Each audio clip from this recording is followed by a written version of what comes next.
In this video, I want to talk about informed consent, which is one of the most important things on our whole healthcare system is getting consent from the person who's being treated. To treat without consent is a huge, huge infringement on a person's body, and it can result in civil lawsuits, it can result in criminal charges, so people need to be able to be given that opportunity to consent.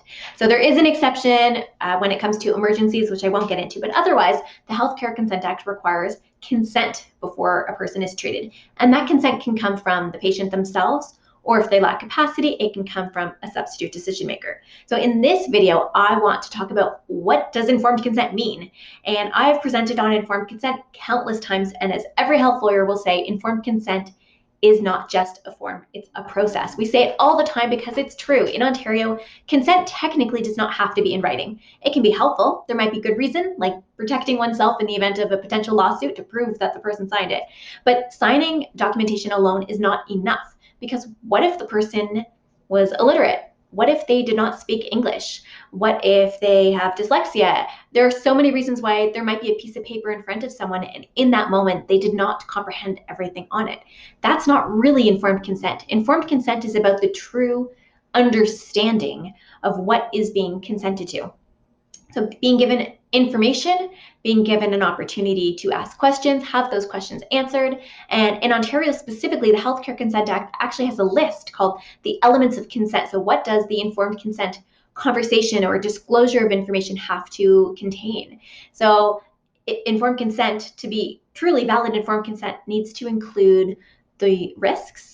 What could happen? What are the possible risks? What are the benefits? What are we hoping to get out of this if all goes well? What are the side effects? So some of the maybe not so pleasant things that just might happen as part of medication or surgery. The alternatives. But at the time of filming this video, I recently had my appendix out, and I was actually told you could actually choose to not have your appendix out, but here's what might happen. You could go home and it could burst. We could try this alternative of giving you antibiotics. That might work, or you may end up back here needing the surgery anyways. So I was given the alternatives so that I could kind of make that judgment call of like, do I want the surgery today? And if I don't have the surgery, what's the alternative? So in that case, it was antibiotics. And then of course, the consequences of not having the appendectomy was it could potentially burst, and there would be much more serious consequences that followed. So those were important things for me to know in making my decision, which I made quickly, but I really appreciated having the opportunity to be told the alternatives, and legally that is actually a requirement of part of the elements of consent are what's the alternative and what happens if I do nothing. So those are the elements, as well as the nature of the treatment. So what is this treatment happening? Is it a pill?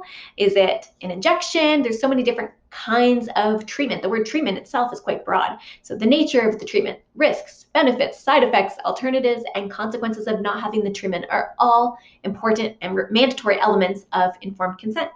So I hope you learned something new, and I'll see you in the next video.